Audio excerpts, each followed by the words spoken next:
A ver, sobre esto que he explicado, ¿queda alguna pregunta de momento?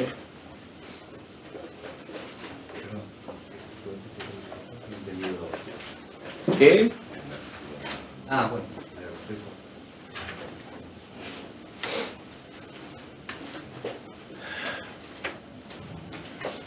Luego hay otro trabajo importantísimo a hacer y necesario, que si no lo hacemos en un momento u otro nos será impuesto, que es el aprender a liquidar todas las situaciones pendientes.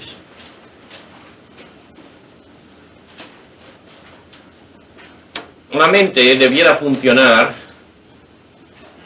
como un registro y un transformador de entradas y de salidas.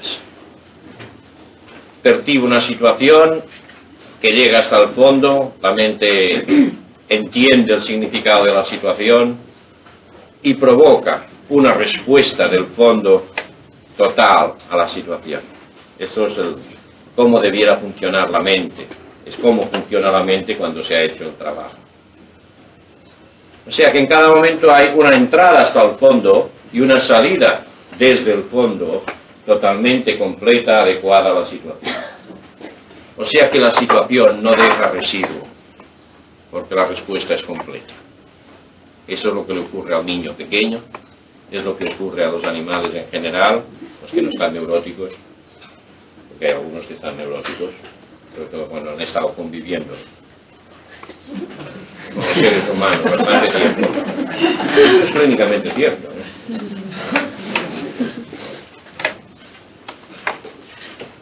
Pero precisamente este proceso en la infancia por la cual yo me adhiero a un modelo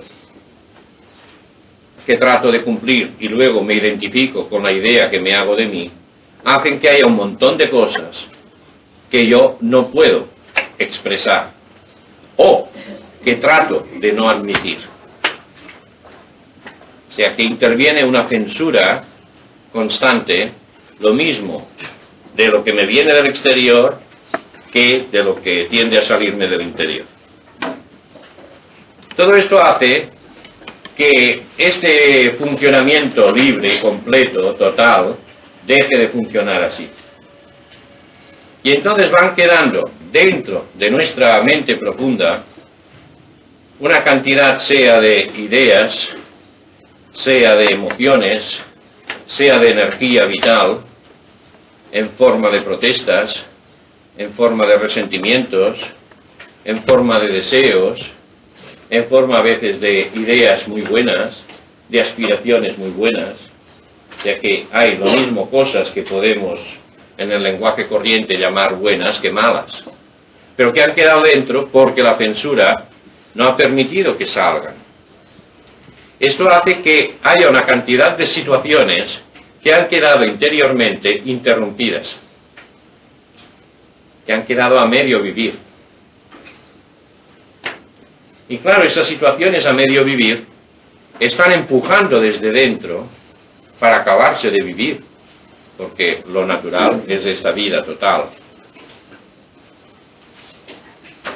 Cuanto más cosas hay más fuertes, mayor es el esfuerzo que he de hacer para evitar que salgan.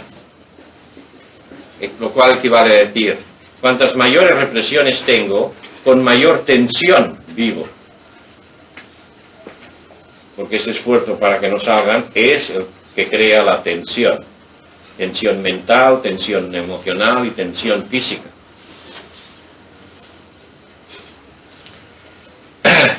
Yo no tengo libre acceso al fondo central que soy si no limpio, si no vacío, si no liquido todas esas cuentas pendientes que hay en mi interior.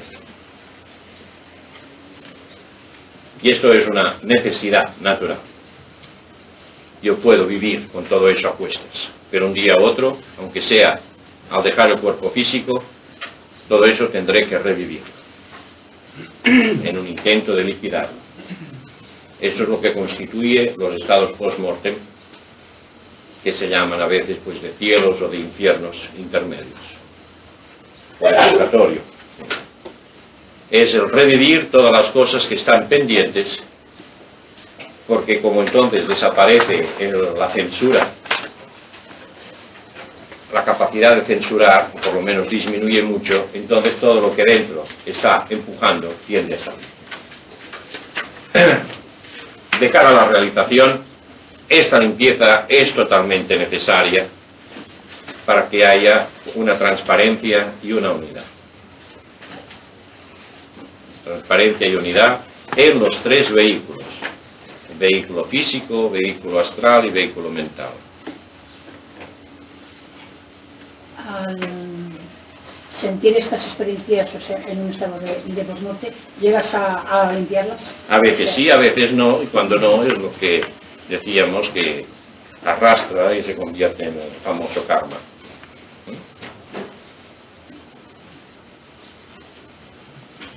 A ver, ¿qué hacer para limpiar todo eso?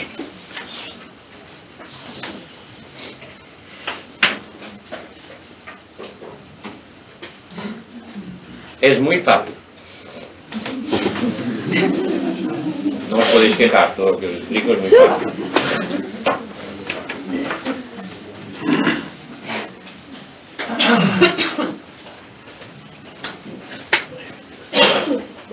Las cosas que no he vivido, que no he acabado de vivir, ¿por qué no las he acabado de vivir?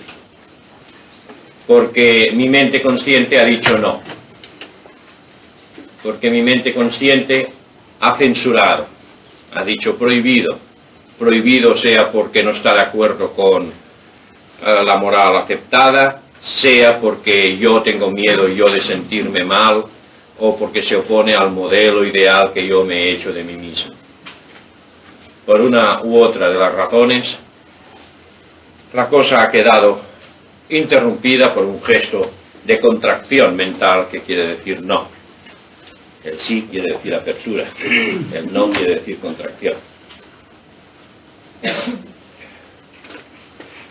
Pues se trata ahora de, viendo la necesidad de vivir toda mi verdad, pues que en lugar de decir no a la situación, yo le digo sí. O se trata del gesto interior por el cual yo acepto vivir aquello que está pendiente, sea agradable, sea desagradable, por una exigencia de vivir toda mi verdad, de ser sincero, de ser yo de una pieza.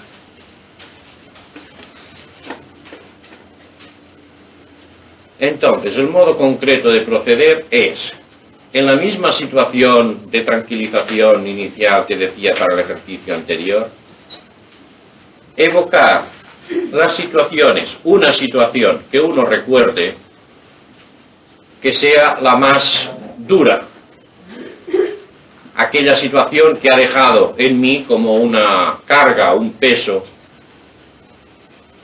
y que de algún modo está lastrando toda mi vida. En ese caso que se decía, el resentimiento hacia la madre porque no ha recibido uno el afecto y comprensión que uno esperaba, sino quizá lo contrario. Entonces esto es como un peso que está dentro. O puede ser cualquier otra situación. Entonces es revivir la situación, sobre todo si hay varias situaciones, revivir la primera la más antigua, la inicial, la más profunda, si uno se acuerda, si no, partir de lo que uno recuerda. Y entonces permitir, manteniéndose por un lado muy consciente, permitir que esa situación adquiera en mi mente toda la fuerza que tenía en aquel momento. O sea, es permitir no solamente recordar, sino sentir lo que va junto con el recuerdo. Esta fase del sentir es fundamental. Veréis que en cuanto uno me empieza a evocar la situación y a permitir el sentir, viene inmediatamente una tendencia o a cerrar o a reaccionar en contra. Es lo que hemos estado aprendiendo a hacer toda la vida, desde pequeños. Y ahí es cuando, estando alerta, dices no. Ante esta situación, no quejarme, no agredir, no cerrarme y huir, sino vivir la situación del todo. Y aceptar el malestar que esto produce. De hecho, es aceptar aquella realidad tal como está grabada dentro. Esto a veces puede ser muy difícil porque dentro puede estar registrado como algo muy penoso, muy desagradable. Y se trata de que en la medida que yo pueda, acepte vivir eso. Aceptar simplemente. No es interpretar, no es justificar, sino simplemente aceptar vivir, que es lo que yo no acepté en su momento.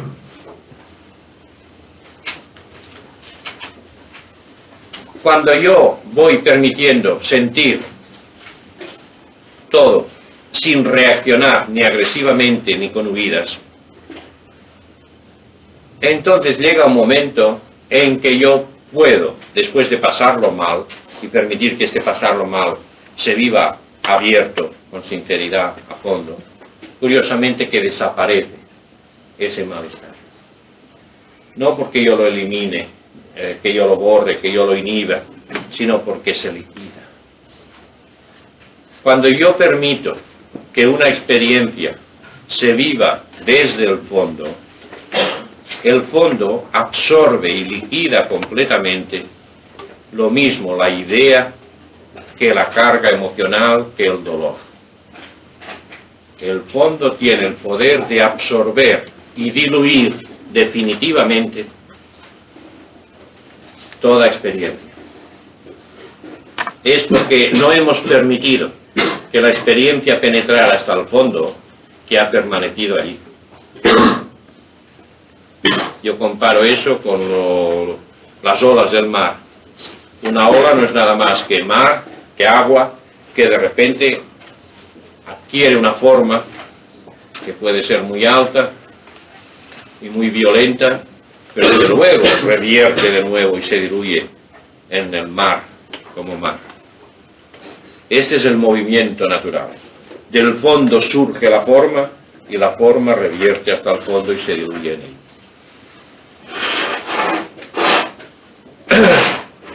Nuestra identificación con un modelo y la reacción de miedo que se crea cuando no se está de acuerdo con ello hace que cuando surge la ola, yo cierre mi mente e impida este proceso de que la ola vuelva de nuevo al agua original. Es como si yo hubiera petrificado esa ola y hubiera quedado allí fija y por lo tanto impidiendo que el mar fluya libremente. Entonces estamos dentro llenos de estas crestas de olas petrificadas del pasado. Por lo tanto se trata de abrir esa mente, lo cual quiere decir aceptar vivir la cosa como idea, como imagen, como sentimiento, como dolor, como placer, lo que sea, libremente. Y cuando yo admito eso y me mantengo así, aquello que estaba detenido dentro fluye hasta el fondo y se diluye en el fondo. Y se diluye definitivamente. Por lo tanto, este es el trabajo a hacer. Evocar la situación y aprender a aceptar la situación, sobre todo en el aspecto del sentir, hasta que la cosa se asimile del todo. Se nota que se asimila del todo porque luego evocas la situación y la vivencia y permanece una paz, una tranquilidad, un bienestar completos. Mientras siga despertando resentimiento o alteración, agitación, quiere decir que aquello no está totalmente absorbido por el fondo. Va, a ver. Sí, mientras estoy reviendo esta situación, la mente va a empezar a darme la charla habitual que ya tiene aprendida, ¿no? Entonces, ¿tengo que dejar paso a esa charla también o ponerme en actitud de observador. No, tú has de ponerte a dirigir el proceso activo que has decidido hacer. Y si has decidido evocar la situación, dirige tu atención y manténla o vuelve a ponerla en la situación que tratas de evocar. No luchando contra las ideas, sino no haciéndoles caso. Si tú luchas con las ideas, adquirirán más fuerza. Es un problema de focalizar el interés. Entonces, en la medida que tú mantengas tu interés en lo que estás haciendo, verás que salga lo que salga, deja de perturbar. Es como aquí. En la medida que estáis interesados en lo que estamos hablando, no perturba los ruidos que se están haciendo por ahí o las músicas que suenan por allá. Pues es lo mismo en el interior. Pero en actitud de observador ante eso. De observador, no te dediques a observar ahora eso. Date cuenta que aquello está allí, pero tú sigue activamente en relación con lo que estás haciendo, que es evocar la situación. Viviéndola, sintiéndola tal y como es. Tal como he explicado, y como tienes grabadito ahí. Espero. No has puesto la nota al revés, ¿eh? A ver, ¿eh? Muchas de estas situaciones profundas pueden estar aún revividas en la vida real. En efecto, pero la fuerza que tiene en la vida actual le viene de la fuerza que adquirió en el momento inicial. Y por eso aconsejo que se trabaje sobre la situación inicial. Aunque de momento parezca que lo más grave son la situación actual. La fuerza de la situación actual se apoya en la situación infantil. Y si no resuelves lo infantil, que es como el cimiento, como la base, te será muy difícil eliminar la parte actual. Pero en el momento que lo eliminas, se han de producir unos cambios externos notables. Sí, notarás que en la medida que hagas este trabajo, tu modo de vivir las cosas irá cambiando solo. Entonces te darás cuenta que no son tanto las situaciones, sino tú ante las situaciones. Y curiosamente, cuando cambias tú ante las situaciones, ellas a su vez cambian. Aunque parezcan inamovibles. Pero el trabajo está cambiando uno, que es lo que depende de uno. Mucha gente que se está esforzando en cambiar situaciones. Y si al final consigue cambiar la situación, vuelve a renovar otra vez el mismo problema en otra situación. Porque el factor problema es el de dentro. Si no cambia el de dentro, irá reproduciendo el problema, sea cual sea la situación exterior.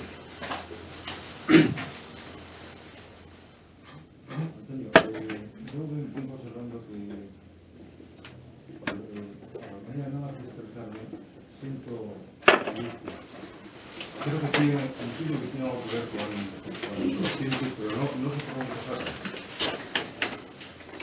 Estuve haciendo el trabajo, es que ahora no quiero meterme en otros, para no complicar las cosas. Cuando estoy desarrollando los temas, ya sabéis, no quiero salirme de los temas. Antes, sí, lo que sea, o por la tarde al empezar, podéis hablarme de lo que queráis.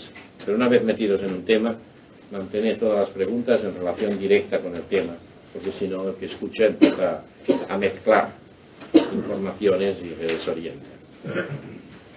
¿Es suficiente con sentir eso? ¿No hay que hablar o expresar algo? Es sentir, aunque luego verás que hay una necesidad, diríamos, de moverse, quizá, de gesticular, de expresar, de quejarse, de llorar.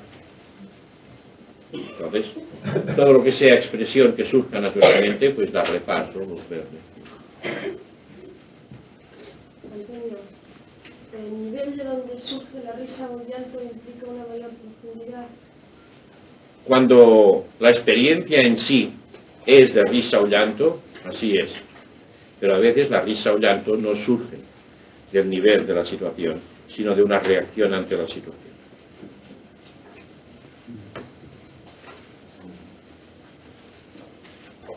En vez de intentar evocar esa situación, ¿daría también los mismos resultados si realizáramos continuamente o varias veces esa misma acción que recordamos? Si evocáramos continuamente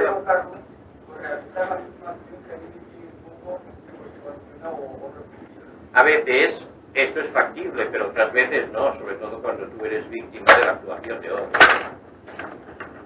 Pero yo recomiendo que se haga como ejercicio especial durante 5 o 10 minutos y que luego uno se olvide de él.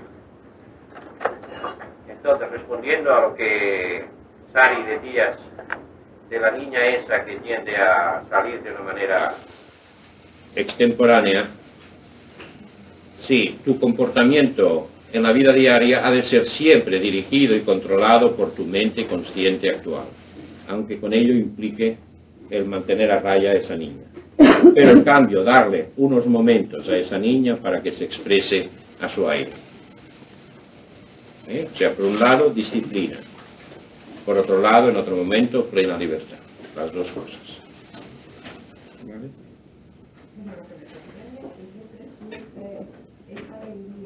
Bueno, de jugar de alguna forma, en sentido había que controlarla. Sí. Si estoy en casa, Y es natural que así sea.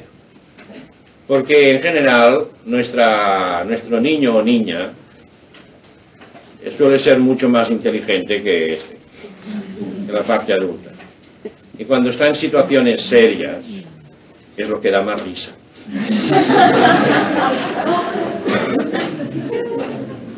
Pero como se trata de a la vez seguir viviendo y que no te metan en un manicomio, pues se trata en la vida con normal, pues comportarse del modo normal, aunque sea diciendo a la niña, tú cállate que luego ya nos encontraremos. suelo hablar en ese tono, no te preocupes que luego sueltas por lo que quieras.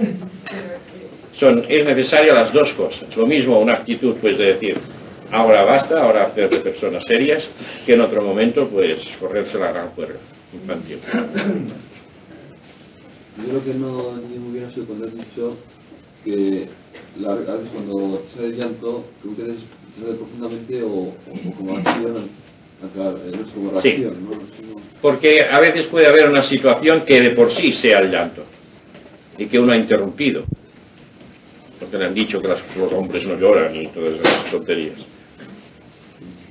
Y entonces aquí lo que hay es una necesidad de llanto. Otras veces no, en una situación de injusticia, por ejemplo, y que está dentro, pero que esta situación de injusticia luego produce en uno un sentido de autocompasión, de lástima de uno mismo, que es muy frecuente. Entonces este llorar es lícito y totalmente correcto, pero quiero decir no es la experiencia original.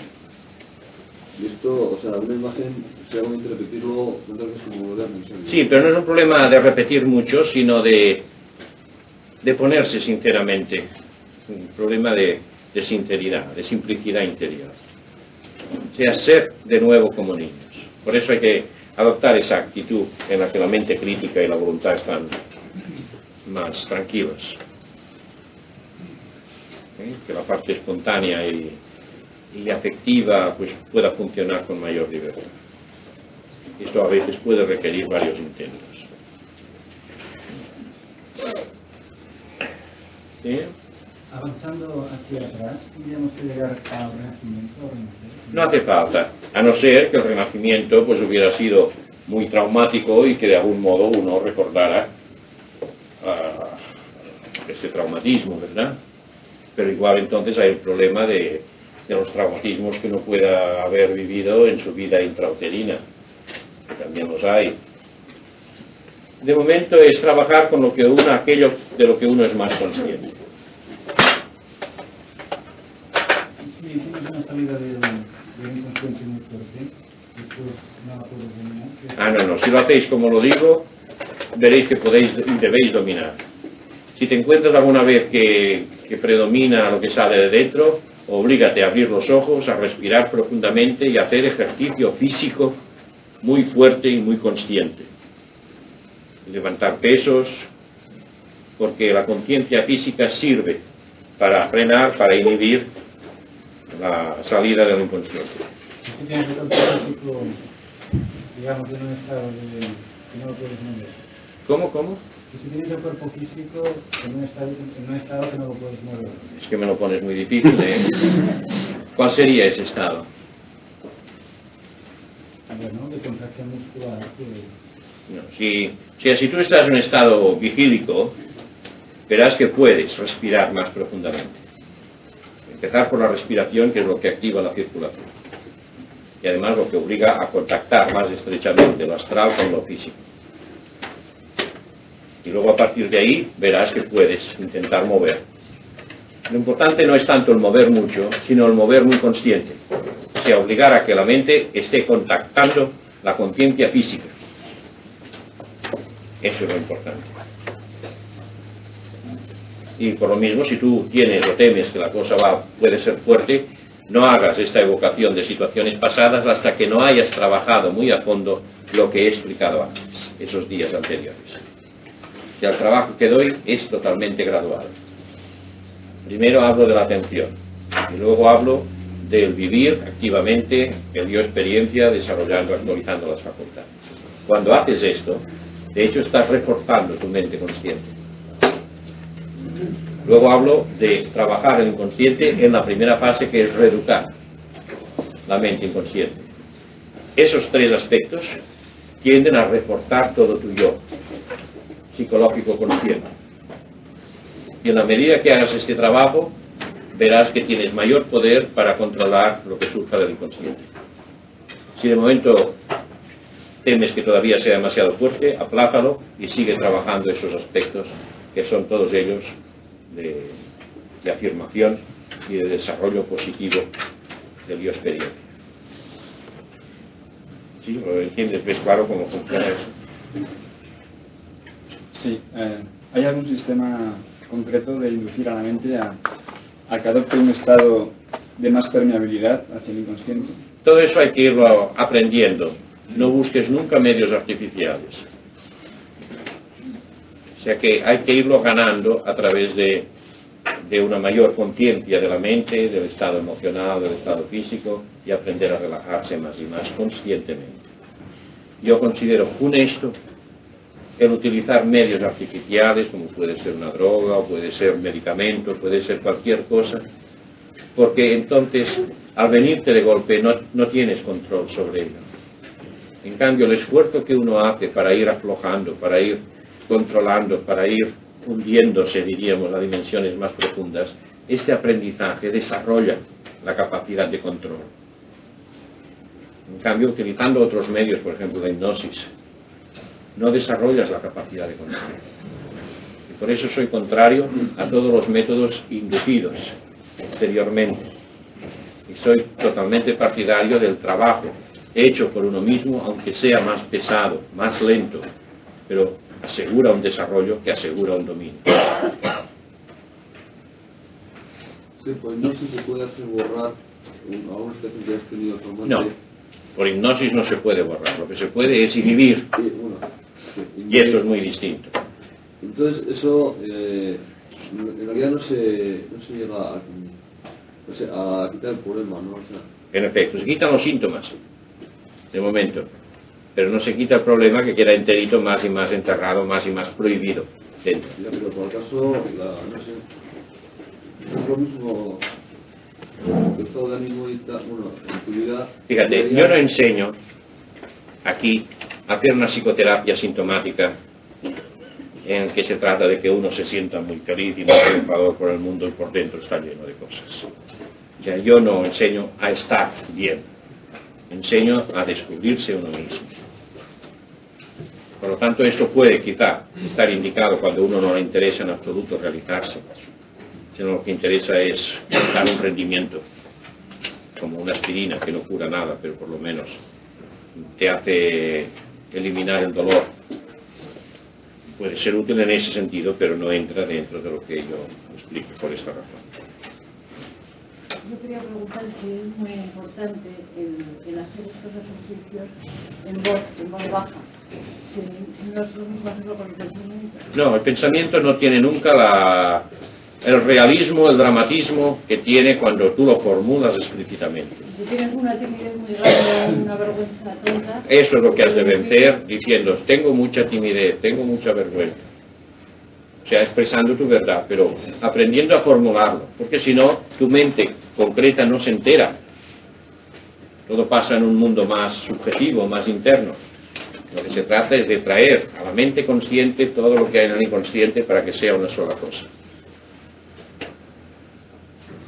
¿Sí? la mecánica de la autohipnosis sería válida. Y también en la hipnosis... No, cuidado. O sea, yo considero absolutamente importante que uno mantenga una clara conciencia de sí mismo en todo momento. Si en la autohipnosis, porque se puede hacer de varias maneras la autohipnosis, si en la autohipnosis se utiliza el método por el cual yo mantengo mi conciencia y mi dominio claro del estado, entonces ya es ese mismo estado de profundo. Pero hay otras formas de autohipnosis en la que uno queda inconsciente dándose la orden de que por dentro funcionen o pasen tal cosa o tal otra. Es que para mí la hipnosis eres mucho más consciente. Bien, entonces eso que tú llamas autohipnosis, en la medida que sea consciente, vale, porque equivale a eso que digo de la relajación profunda. Pero cuidado con el nombre, porque con autohipnosis hay otras cosas. Una pregunta. Conozco un muchacho que a raíz de una situación que tuvo traumática en su infancia ha quedado muy tartamudo. Entonces, si reviviera una situación de esta forma, ¿se puede solucionar la tartamudez? No lo sé, es posible, pero yo no explico eso como terapia, ¿eh? No, lo digo como solución. No, quiero decir que sea un especialista quien se lo diga, porque igual le cura la tartamudez y luego le sale una joroba.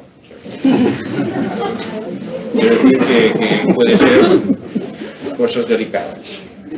Si realmente la causa fue solo esta, sí, pero si hay otras causas a lo mejor que están puestas, fue muy concreto el desencadenarse la situación.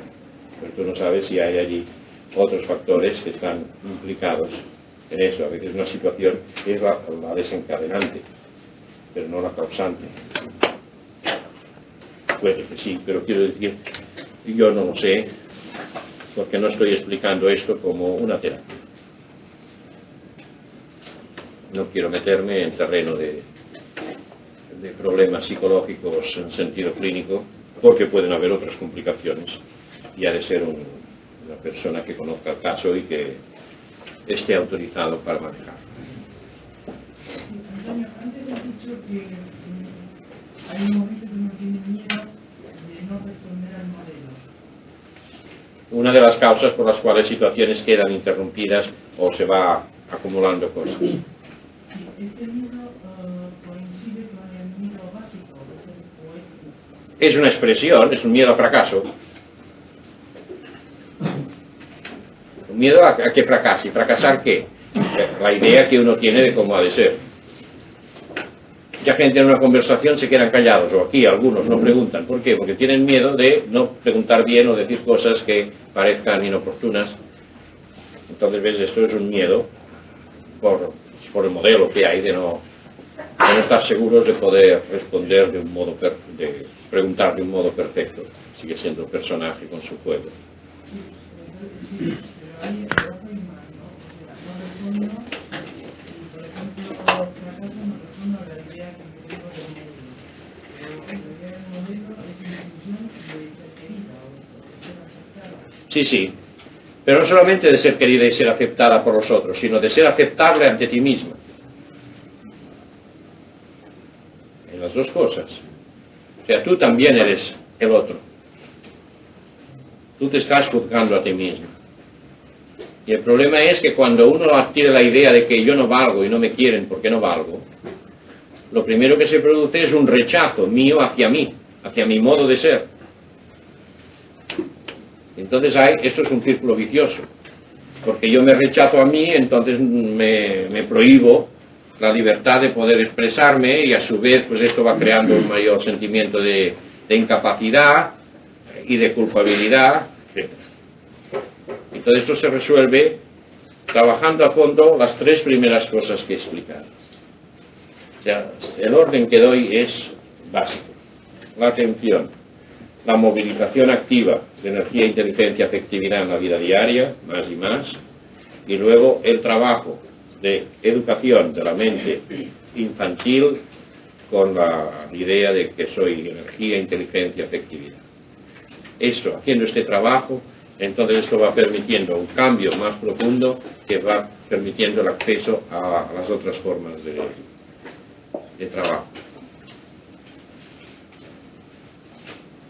¿Quiere decir esto que este último trabajo que has dicho hay que hacer no se puede hacer hasta que no has aprendido a estar atento siempre. No hace falta llegar a esta perfección porque si no nadie haría nada. Más que este trabajo de estar atento, si no puedes estar atenta es que no se te ocurrirá hacer ningún trabajo, seguirás funcionando como siempre. Más que este aspecto, lo que importa es que uno se sienta más fuerte profundamente, no exteriormente, no profundamente, porque solo cuando uno se siente más fuerte es cuando tiene capacidad y voluntad de afrontar las cosas desagradables de las que uno ha estado huyendo toda la vida. Mientras yo esté viviendo en el miedo, y en el miedo interior, y si vivo en el miedo interior, vivo con el miedo hacia el exterior, y por lo tanto estoy viviendo protegiéndome del miedo, no estoy en condiciones de hacer este trabajo de liquidar situaciones del pasado. Yo necesito sentirme con un mínimo de seguridad y fortaleza interior. Y por eso los 3 primeros ejercicios tienden a esto, a reforzar de un modo auténtico la conciencia profunda del sujeto. ¿Sí? Este último ejercicio que habéis dicho también tiene que ser a media voz. Sí, todo lo que sea relación con el inconsciente, si se hace a media voz veréis que es mucho más realista. Pero al principio si se hace pues en lugar de a media voz a un cuarto de voz, pues también va.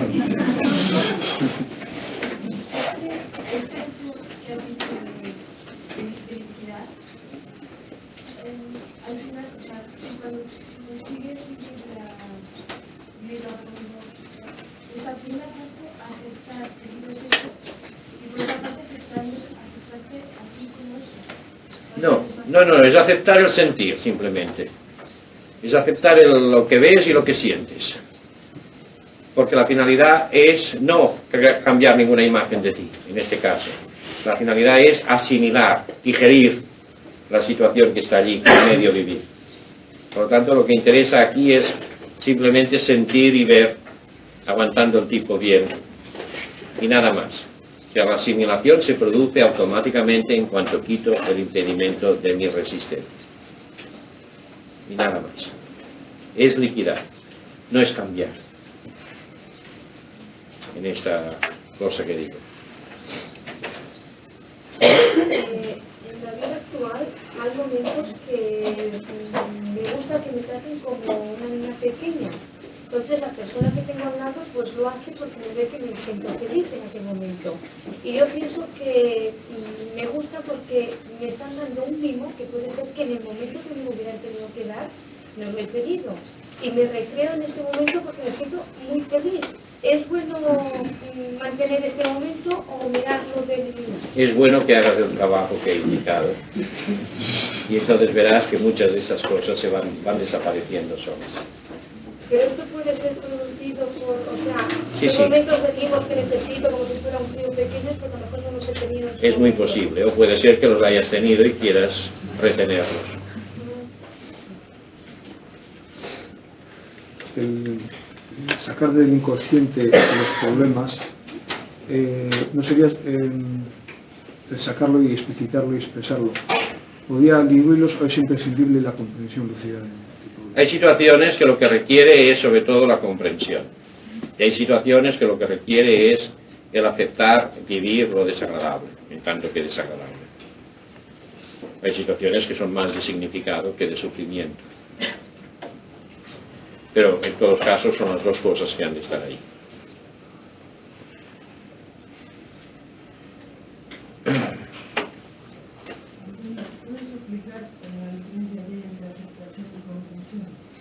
Sí, aceptar es simplemente aquí y ahora, por ejemplo, tengo calor.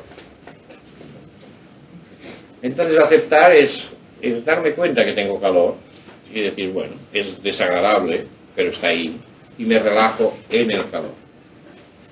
No resisto el calor, no estoy ofreciendo una resistencia al calor, no estoy protestando, no estoy pretendiendo que no esté aquí. Es la admisión de la realidad y por lo tanto aceptar el sentir el calor con las molestias que esto pueda estar creando en mí, etc. Entonces, comprender es entender el significado de algo. Por ejemplo, si alguien te dice una cosa muy desagradable, es entender, no solamente que te dicen algo desagradable, sino entender lo desagradable, por qué es desagradable como idea, y a la vez la razón que pueda tener el otro para decirte aquello. O sea que es un aspecto, el comprender, más de tipo mental. Ahora, puede haber veces que no puedas comprender, porque a veces las actitudes de ciertas personas en un momento dado pueden ser totalmente irracionales. Más que expresar una razón, expresan un sentimiento, una emoción. Y entonces, por el simple hecho de aceptar, bueno, esto es así, ha sido así en ese momento, a fondo, aunque no llegues a una comprensión plena, pues también vale. Es sobre todo esa actitud de no resistencia, de no oposición. Aceptar, vivir las cosas tal como son y aprender a dar una respuesta total a las cosas tal como son.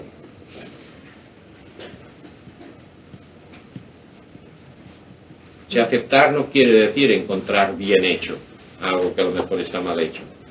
Aceptar quiere decir que yo vivo la realidad tal como en este momento se me presenta. Si yo ahora tengo un dolor de un tipo u otro, ese dolor está ahí, es un hecho.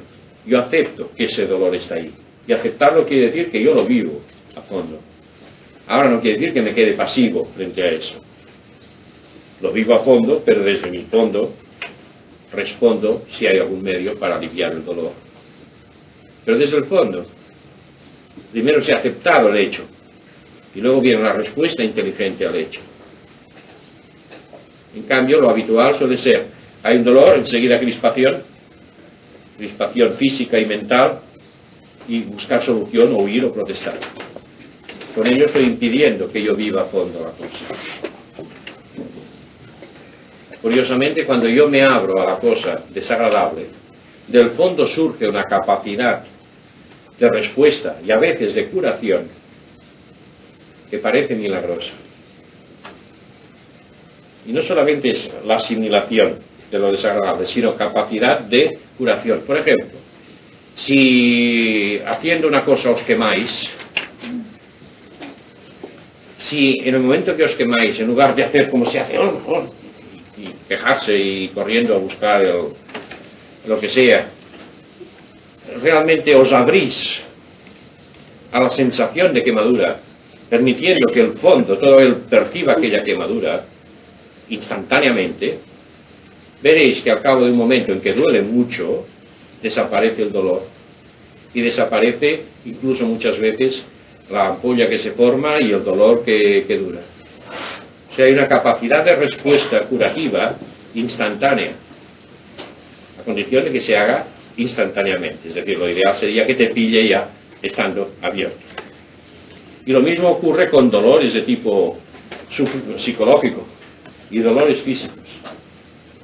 Y es nuestra resistencia a ello lo que impide que estén funcionando nuestros recursos profundos.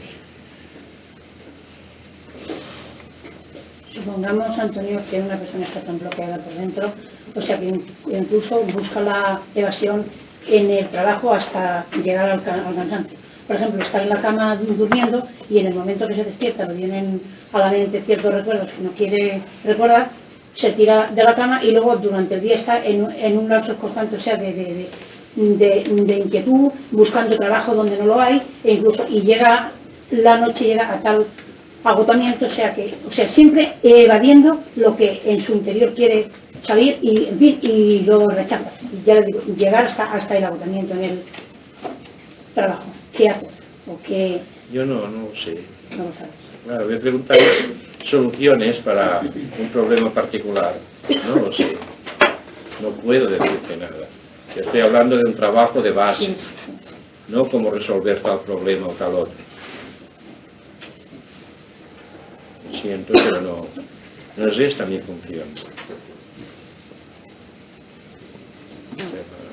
La finalidad de aquí no es cómo vivir mejor, sino cómo ser más realmente uno mismo.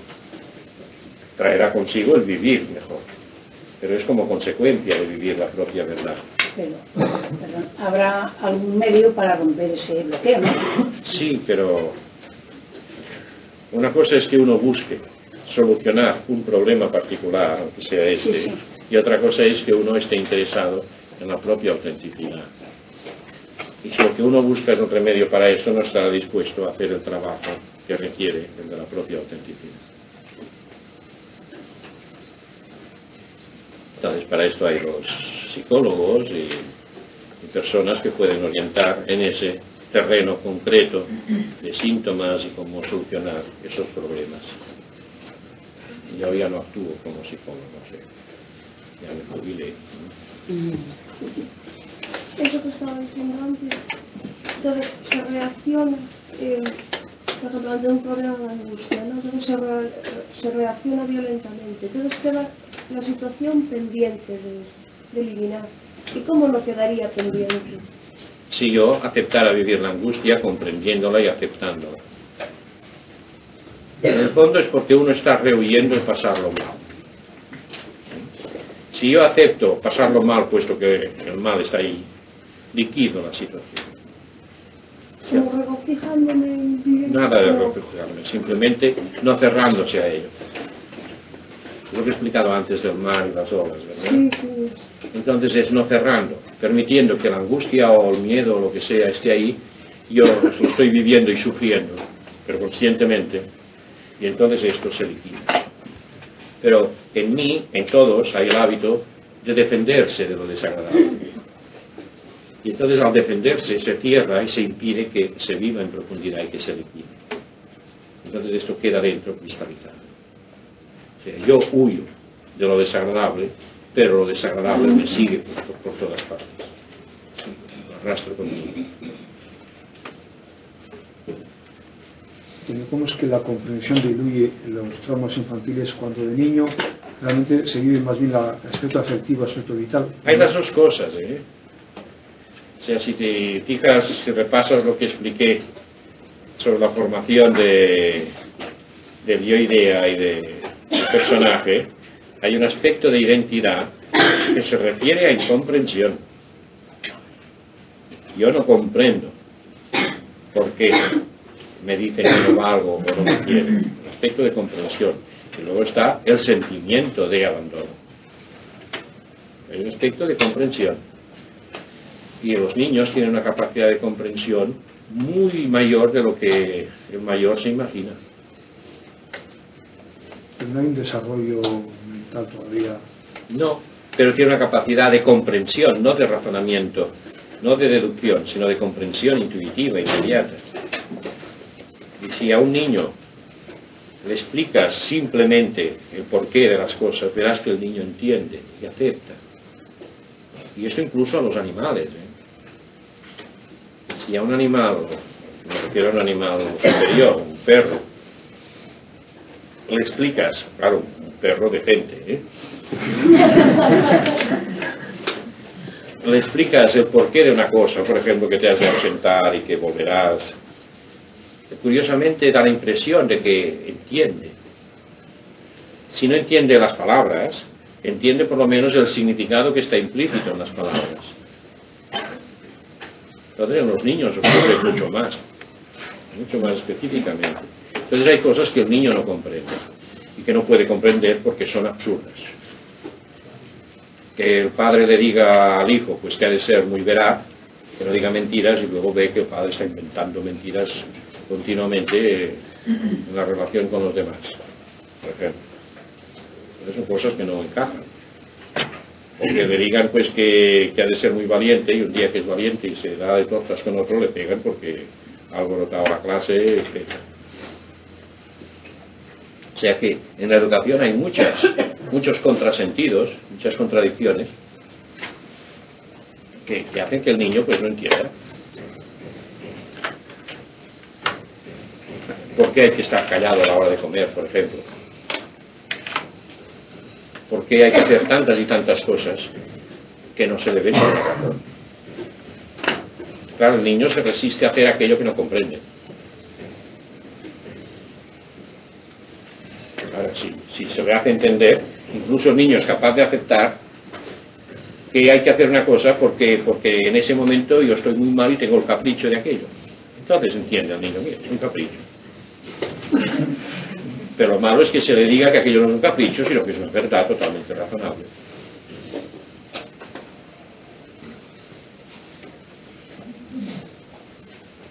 Esta posición de la lectura total no puede crear situaciones que tú no estás directamente implicado en ello.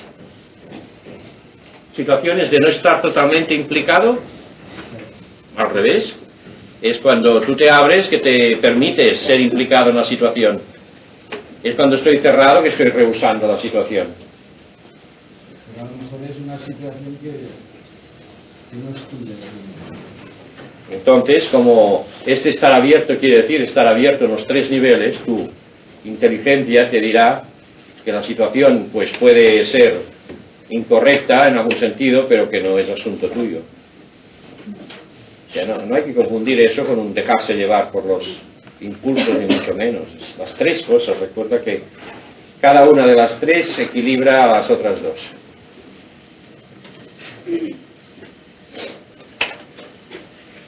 Yo quería saber qué diferencia hay entre la aceptación y el conformismo. El conformismo es permanecer pasivo ante unas cosas. En cambio, la aceptación es aceptar la realidad tal como es hasta el fondo y responder desde el fondo a esta realidad.